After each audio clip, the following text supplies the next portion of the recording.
Sa isang maliit na apartment sa barangay Bacau, Mandurriao, Iloilo City, tahimik ang gabi maliban sa mahinang ugong ng electric fan na lumanat humihingal na rin.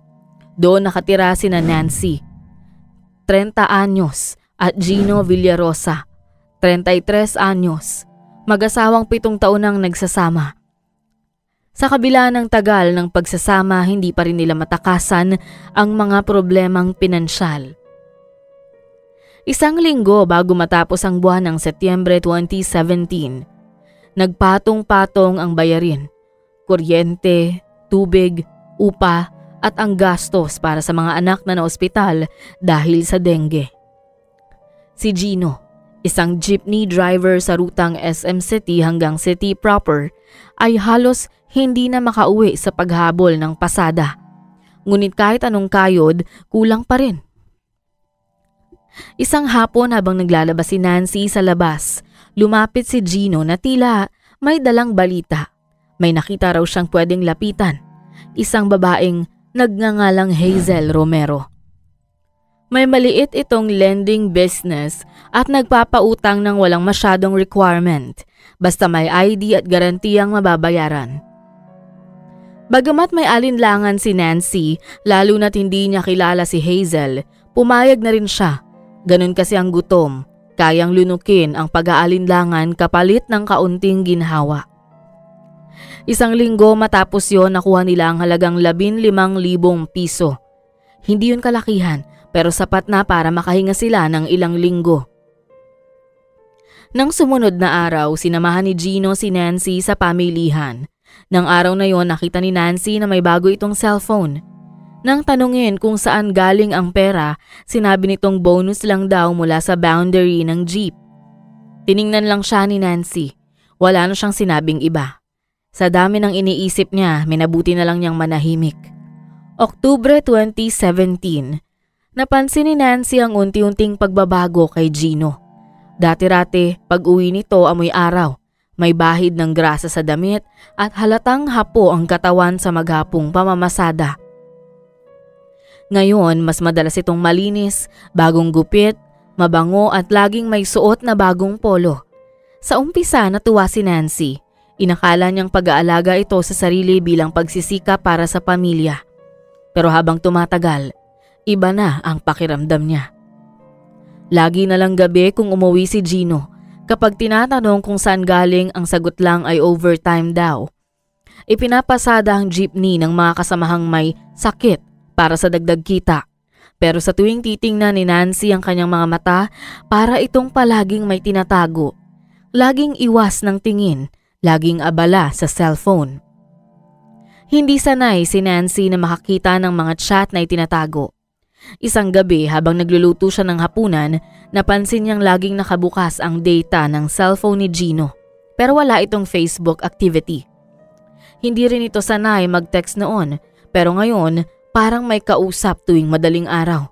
May mga sandaling nagigising si Nancy at naaabutang nakatalikod si Gino sa kama, hawak ang cellphone. Nagsimulang maging mapagmanman si Nancy. Isang Lunes, habang nag-aayos siya ng mga damit na labahin, may nalaglag na maliit na papel sa bulsa ni Gino. Isang calling card, HR Lending Services, nakalagay sa likod pero may nakasulat sa likod ng ballpen. Thanks sa kahapon, ingat palagi. Wala pang pangalan pero sapat na yon para gumulo ang loob ni Nancy. Hindi niya agad kinumpronta ang asawa kahit na labis siyang nababagabag. Kinakailangan niya ng mas matibay na ebidensya para makumpirma ang kanyang hinala. Ilang araw pa ang lumipas, may naamoy siyang pabangong hindi pamilyar sa kanya. Wala pa ring konkretong pruweba noon, pero may gutom ng gumagapang sa sikmura ni Nancy. Hindi ito gutom sa pagkain, kundi gutom sa katotohanan.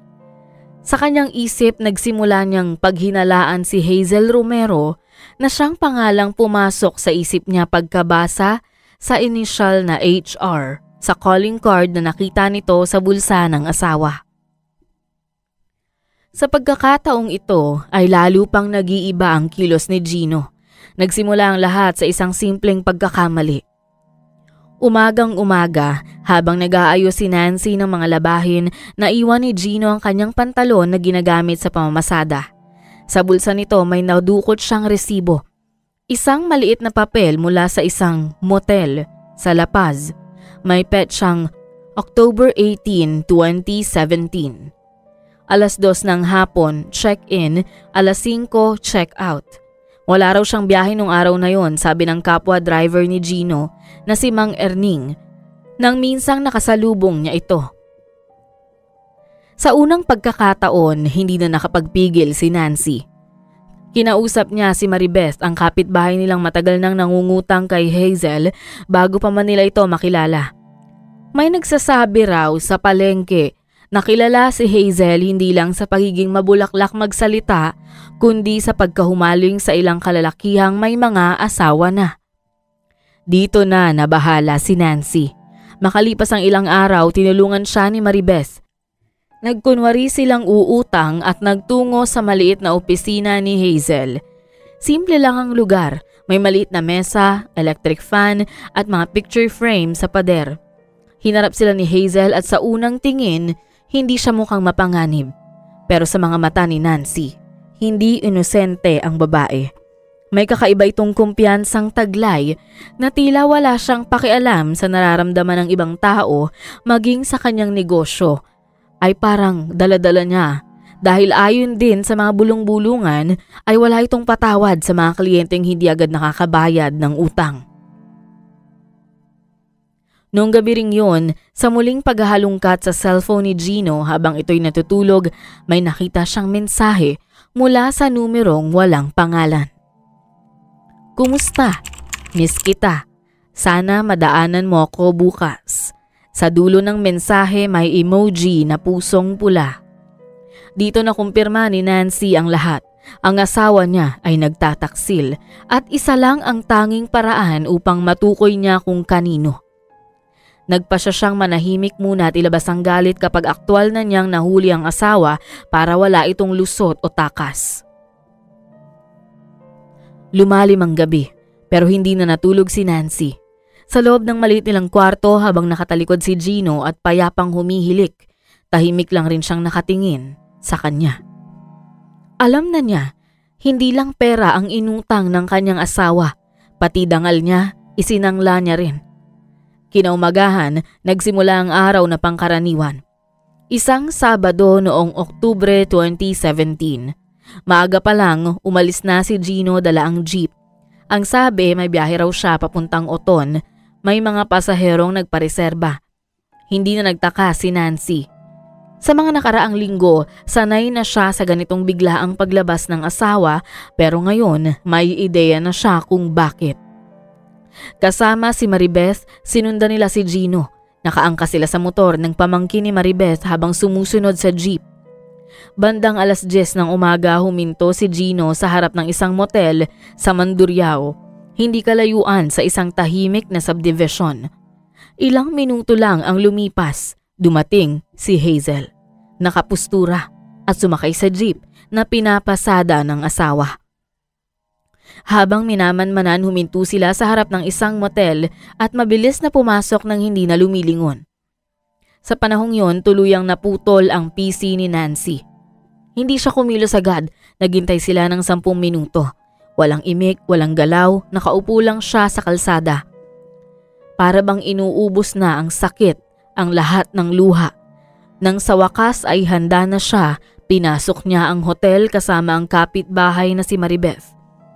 Ipinresinta nito ang kanyang ID sa hotel staff at sinabing pupuntahan lang ang asawa na kanina pa naghihintay sa kanya. Ibinigay naman ng staff ang room number at nagmadaling pumanhik si Nancy habang kumakabog ang kanyang dibdib. Nang makarating sa pintuan ng kwarto, dahan-dahan siyang kumatok.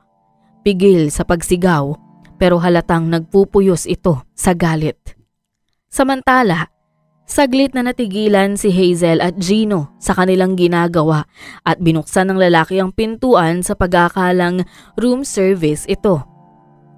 Pagkabukas, dito na pumasok si Nancy. Naniga si Gino sa gulat habang si Hazel ay bahagyang napaatras. Hindi inaasahan na darating ang asawa ng lalaking kasama niyang nagsasaya. Sa loob-loob ni Nancy, may apoy ng galit na kinikimkim at ngayon ay sumabog na ito. Tinanong niya ang kanyang asawa kung gaano katagal na niyang ginagawa yon pero hindi ito sumagot. Samantala si Hazel na walang pakialam ay sumabat at sinabing sawa na ang kanyang asawa sa kanya. Sa bugso ng damdamin, dinampot ni Nancy ang isang ballpen na nakapatong sa mesa sa harap ng TV at sinugod ito. Ginamit niya ang hawak na ballpen para atakihin ang babae. Humiyaw naman sa labis na takot si Hazel at ilang saglit na komosyon ang nangyari. Napigil naman ni Gino ang asawa. Samantala, si Hazel naman ay nawala ng malay tao at dumanak ang dugo. Ilang saglit pa, dumating ang ilang staff at agad na dinala si Hazel sa ospital habang si Nancy ay kapwa dinampot ng mga otoridad kasama si Gino. Sa loob ng mobile patrol, habang palayo sila sa motel, naroon pa rin ang galit ni Nancy at maging ang kanyang asawa ay nakatikim ng magkakasunod na mga sampal. 2 linggo matapos ang insidente, umusad ang kaso. Hinuli si Nancy Villarosa sa kasong frustrated homicide. Samantala, sa tulong ng public attorney ay nag-file din ng kaso si Nancy para sa panloloko sa kanya ng asawa at ni Hazel. Habang ginagamot sa isang University Medical Center si Hazel Romero, unti-unti ring nalantad sa publiko ang relasyong pilit niyang itinago. Hindi na niya maikakaila ang pagkakasangkot kay Gino. Sa korte, humarap si Gino at inamin ang lahat. Inilahad niya ang buong kwento kung paano nagsimula ang simpleng utang, naging utang na loob at nauwi sa isang ugnayang tinanggap niyang hindi tama. Halata sa mukhang pagsisisi lalo na nang mapatingin kay Nancy. Sa huli, kinilala ng hukom ang bigat ng emosyon sa ginawa ni Nancy. Bagamat napatunayang may pananagutan, binigyan siya ng mas magaang sentensya. Probation at counseling sa halip na tuluyang pagkabilanggo. Tinanggap niya ito. Para sa kanya sapat na ang leksyon. Ang pinakamabigat na sentensya ay hindi mula sa korte kundi ang tuluyang pagkasira ng kanyang pamilya. Pagkatapos ng paglilitis, nagmakaawa si Gino para ayusin ang kanilang relasyon ngunit hindi madaling tanggapin ng lahat para kay Nancy. Nagsampa ito ng kasong concubinage para kay Gino at sa naging kalaguyo nitong si Hazel. Dala ang mga ebidensya, hinarap niya sa korte ang mismong asawa nito at si Hazel.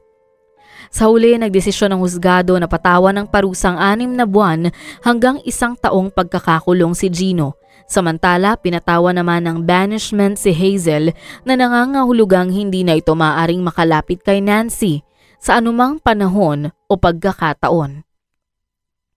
Tuluyang iniwan ni Nancy si Gino dahil naniniwala siyang kung kaya itong gawin ni Gino sa kanya, ay hindi malayong ulitin niya itong muli sa hinaharap. Hindi na siya bumalik sa kanilang bahay sa Barangay Bakhaw. Kasama ang 8 taong gulang na anak na lalaki, lumipat siya sa Guimaras, sa bahay ng nakatatandang kapatid. Nagsimula siyang magtinda ng kakanin sa harap ng isang eskwelahan. Maliit lang ang kita, ngunit puno siya ng kapayapaan. Sa bawat araw na lumilipas, dala pa rin ni Nancy ang mga alaala. Pero hindi na ito mabigat. Bagkus, naging aral ito sa kanya na may mga bagay na hindi pwedeng utangin, katulad ng dignidad at tiwala. At mula noon, namuhay siya sa paniniwalang ang babae, kahit ilang beses manglokohin, kaya pa ring bumangon at muling mabuhay. Hindi bilang asawa, kundi bilang isang taong piniling igalang ang sarili. Kahit ang kapalit ay ang pagputol sa isang kwento na minsan niyang inakalang walang wakas.